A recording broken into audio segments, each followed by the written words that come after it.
Hi friends, అందరికీ నమస్కారం. Hamsaveni gut YouTube ఛానల్కి వెల్కమ్ ఫ్రెండ్స్, వెల్కమ్. ఇంతవరకు ఎవరైనా నా ఛానల్ని సబ్స్క్రైబ్ చేసుకోకపోతే please subscribe my channel masters.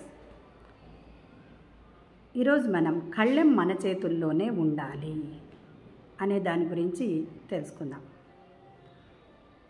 మనం ఈ శరీరాన్ని విడిచిపెట్టక ముందే జీవించి ఉన్నప్పుడే కామం, క్రోధం అనే వాటిని, భావోద్వేగాలను అదుపులో ఉంచుకోవాలి. అంతే కదా. కామము, క్రోధము అనేవి మన భావోద్వేగం అంటే మన చేతుల్లో లేకున్నప్పుడు, అంటే మన ఆధీనంలో లేనప్పుడు కళ్ళెం మన చేతుల్లో లేనట్లే కదా ఫ్రెండ్స్.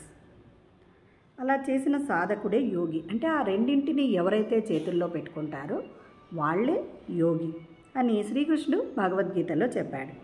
అలాంటి స్థితిని సాధించాలంటే సంతోషము, దుఃఖంతో సహా అన్ని భావోద్వేగాల మీద, అంటే సంతోషము, దుఃఖమే కాకుండా ప్రతి ఒక్క దాని మీద మనం అదుపు అనేది తీసుకొని రావాలి. కానీ మనం ఏం చేస్తున్నాము, చాలాసార్లు వేరే వ్యక్తులు, అంటే వేరే వ్యక్తుల వలన కూడా మనం భావోద్వేగానికి గురి అవుతాం. అంటే ఉదాహరణ తీసుకుందాం అనుకోండి, మన సహోద్యోగి కావచ్చు, మన ఫ్రెండ్స్ కావచ్చు, మన కుటుంబ సభ్యులు కావచ్చు, ఇలా ఎవరైనా కావచ్చు అన్నమాట. మనకి దీనివల్ల మనకేం మిగులుతుంది అంటే అశాంతి, దుఃఖము అనేది మిగులుతుందన్నమాట. అంటే మన కళ్ళాలు, మన భావోద్వేగాలు ఇతరుల చేతుల్లో ఉన్నట్లు అని మనము అర్థం చేసుకోవాలి ఫ్రెండ్స్. కానీ ఇక్కడ మనం ఏమనుకుంటుంటామని, కానీ మన అదుపులోనే ఉన్నాయి అవన్నీ అని మనం అనుకుంటుంటాం. కానీ అవన్నీ మన అదుపులో లేనే లేవు అనే విషయాన్ని మనం అర్థం చేసుకోము అసలు. అవన్నీ ఎవరి చేతుల్లో ఉన్నాయి, మన భావోద్వేగాలు అంటే ఇతరుల చేతుల్లో ఉంటాయన్నమాట.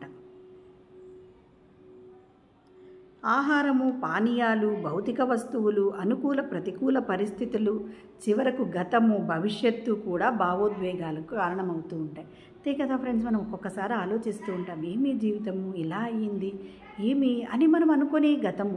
అప్పుడు కూడా మనకు దుఃఖం కావచ్చు, సంతోషం కావచ్చు. లేంటి అబ్బా నేను ఇప్పుడు ప్రస్తుతం ఉన్న పరిస్థితి ఎంత బాగుంది అని ఆనందంగా, అది ఒక సుఖం కావచ్చు. కాబట్టి ఎన్ని రకాలుగా మన భావోద్వేగాలు అనేది సుఖానికి కారణం కావచ్చు, దుఃఖానికి కారణం కావచ్చు అని చెప్తూ ఉన్నారు ఫ్రెండ్స్. అంటే అంతరాత్మలోనే సుఖించే ఆత్మజ్ఞాని అయిన సాంఖ్యయోగి పరబ్రహ్మమైన పరమాత్మలో అత్యున్నతమైన నిర్మాణ స్థితిని పొందుతాడు.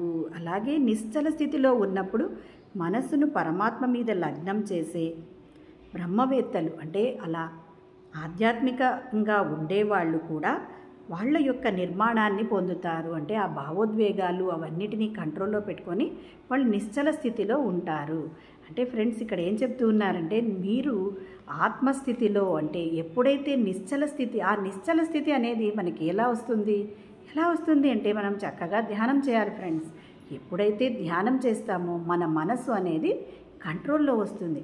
అప్పుడు కానీ మన మనసు కంట్రోల్లో వచ్చినప్పుడే మన భావోద్వేగాలను మనం కంట్రోల్లో పెట్టుకోవడానికి అవకాశం ఉంటుంది. దీన్ని నేనే కాదు ఫ్రెండ్స్ ఇక్కడ చెప్తూ ఉన్నది, మరి శ్రీకృష్ణ పరమాత్ముడే ఆ విధంగా చెప్తూ ఉన్నాడు ఫ్రెండ్స్. అంటే అలా మనం ఎప్పుడైతే నిశ్చల స్థితిలో ఉండగలుగుతామో అప్పుడు మనకి ఇతరుల పట్ల దయగా వ్యవహరిస్తాము, అని వాళ్లకు సహాయం చేయడం కూడా మనకు సాధ్యమవుతుంది.